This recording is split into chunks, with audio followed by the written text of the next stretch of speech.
እንደምታውቁት ከዛሬ 7-8 ዓመት በፊት በክቡር ጠቅላይ ሚኒስትር ዶክተር አብይ አህመድ አነሳሽነት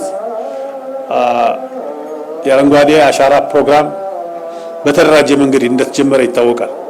ይሄ ችግኝ ተከላ አገራችንን እንዳገር ያመጣነው የአካባቢ እንክብካቤ ለውጥ እንደተጠበቀ ሆኖ በዓለም አቀፍ ደረጃ ተወዳዳሪ አገር እንድንሆን የራሱ የሆነ አስተዋጽኦ አበርክቷል። በዚህ መሰረት በየዓመቱ የሚከናወነው የኮፕ 32 ጉባኤ አዘጋጅ ሁና ስትመረጥ ኢትዮጵያ በአረንጓዴ አሻራ ያመጣነው ለውጥ ያበረከተልን ትልቅ ስጦታ መሆኑን መገንዘብ ያስፈልጋል። በኮፕ 32 አዲስ አበባ ከተማ የዛሬ ኦልሞስት 2027 በፈረንጆች አቆጣጠር ከ70 እስከ 80 ሺህ የሚጠጉ እንግዶች ታስተናግዳለች። ይሄ ትልቅ እድል ነው። በጣም የተወሰኑ ሀገሮች የሚያገኙት እድል ነው። ባለፈው ብራዚል ነበር። ከብራዚል አሁን በሚቀጥለው ጊዜ ሌላ ሀገር ተከናውኖ በሚቀጥለው አዲስ አበባ ታከናውናለች ማለት ነው። ስለዚህ አዲስ አበባ ለዚህ ትልቅ ጉባኤ መመረጧ በስራችን የተገኘ አዲስ አበባ ከተማ እንደ ከተማ ኢትዮጵያ እንደ ሀገር ባደረገችው አስተዋጽኦ ስለሆነ ይህን ልንኮራበት ይገባል። ክብርት ከንቲባችንም ሊኮሩ ይገባል የሚል ነገር ነው። ኢትዮጵያ ውስጥ እየተከናወነ ያለው የአካባቢ ጥበቃ ስራ ተቋማዊ ሆኖ እየተሰራ ነው ያለው።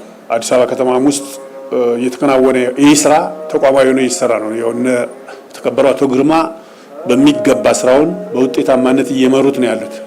እኔ እዚህ ላይ ሆኜ ያው አዲስ አበባ የኖራችሁ፣ አዲስ አበባ የተወለዳችሁ፣ አዲስ አበባ ያደጋችሁ፣ አዲስ አበባን የመራችሁ እንደምታውቁት ይሄን ቦታ ወደ ኋላ ሄደን እናስታውሰው ምን ይመስል እንደነበር።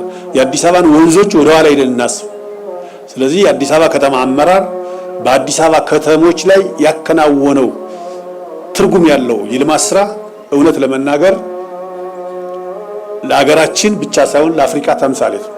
ሀገራችንን ሊያዩ የሚመጡ ጎብኚዎች፣ ሀገራችን በተለያየ ስብሰባ ምክንያት የሚመጡ ኢንተርናሽናል ዓለም አቀፍ ሰዎች የሚሰጡት ምስክርነት ይሄ ነው። ስለዚህ ይሄ የስራ ውጤት ነው። ይሄ ክብርት ከንቲባና እርስዎ የሚመሩት ከፍተኛ አመራር፣ ምክትል ከንቲባዎች፣ ካቢኔው፣ የክፍለ ከተማ አመራሮች ታየርለስ ያለ ድካም ለህዝብ ራስን በመስጠት የመጣ ውጤት ነው። ዝም ብሎ የመጣው አዲስ አበባ ትላንትም ነበረች፣ የዛሬ 30 ዓመትም ነበረች፣ የዛሬ 40 ዓመትም ነበረች።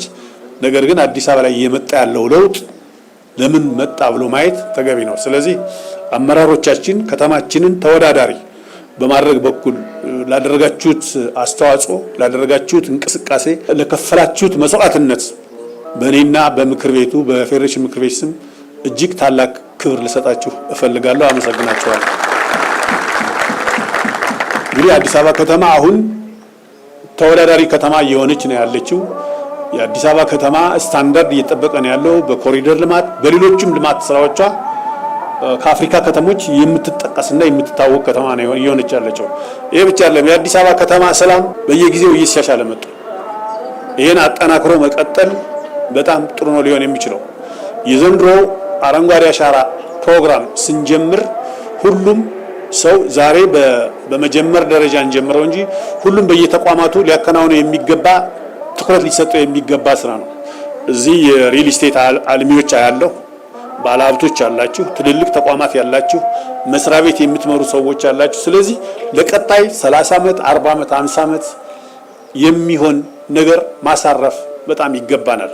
ከተማው ውስጥ የሚከናወነው የአረንጓዴ አሻራ ፕሮግራም በክፍለ ከተማ በከተማ ወይም ደግሞ በመንግስት ቢሮዎች ብቻ የሚከናወን ሳይሆን ሁሉም ሰው በየቤቱ በሚኖርበት ሰበካ ችግኝ በመትከል ብቻ ሳይሆን በመንከባከብ የበኩሉን አስተዋጽኦ ማድረግ አለበት። እንግዲህ አዲስ አበባ ትናንትም ኖረንባታል፣ ዛሬም እየኖርንባት ነው። ያለውን ለውጥ ጠብቆ መቀጠል በጣም አስፈላጊ ነው።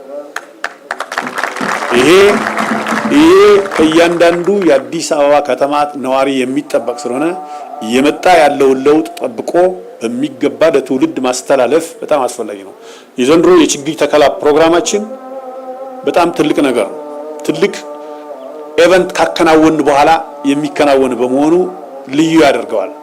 የዘንድሮ 7ኛው አገራዊ ምርጫ አዲስ አበባ ከተማ ላይ በመላ አገሪቱ ያለምንም የጸጥታ ያለምንም ኮሽታ በሰላም ህዝቡ የሚፈልገውን በመረጠበት ማግስት የሚከናወን የተከላ ፕሮግራም የዘንድሮ የችግኝ ተከላ ፕሮግራም ልዩ ነው።